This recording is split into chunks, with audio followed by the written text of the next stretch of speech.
জয় শ্রীকৃষ্ণ, রাধে রাধে। এই যে সকালের ভোগ দর্শন করে নাও।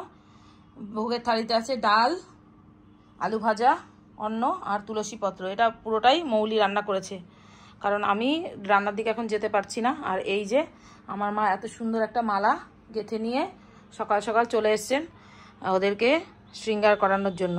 যদিও আজকে আমি আমাদের গাছের ফুল আমি তুলে ওদেরকে হালকা শৃঙ্গার করিয়েছি। এই যে ওকেও শৃঙ্গার করিয়েছি, আর ফুল ম্যাক্সিমাম আমি ওদেরকে এই যে এই আরেকটা মালা, আর এই যে ওদের চরণে মানে বলরামের চরণে আমি দিয়েছি, কারণ শৃঙ্গার করার মতো টাইম ছিল না, যেইটুকু পেরেছি করেছি। আর এই যে আমার মা মালা গেঁথে নিয়ে এসছেন ভগবানের জন্য।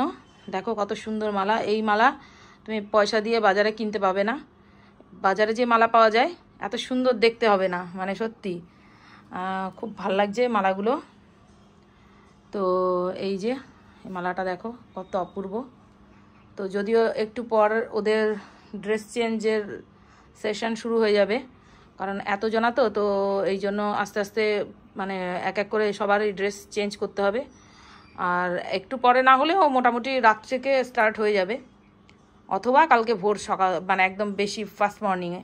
যাই হোক, তো এই হচ্ছে, ওদের দর্শন করে নাও। আর আমার ড্রেসে একদম পুরো ঘর একদম পুরো ভরে রয়েছে, সেগুলো আর দেখালাম না। তো হ্যাঁ নাও। তো এই যে, তো ভিডিওটা ভালো লাগলে অবশ্যই লাইক কমেন্ট শেয়ার করো। ফুল আছে তো আরো সাজাই নাই তো, অনেক ফুল রয়েছে। তো এই যে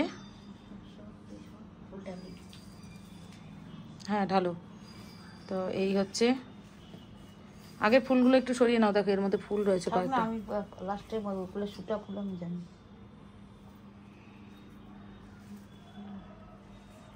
তো এই হলো আপডেট। আর সকালবেলা আমি ওকে একটা আম দিয়েছিলাম আর একটু জল দিয়ে তুলসী পত্র দিয়ে ওদেরকে অফার করেছিলাম, করে আমি ড্রেস বানাতে শুরু করেছিলাম। যাই হোক, হরি বল।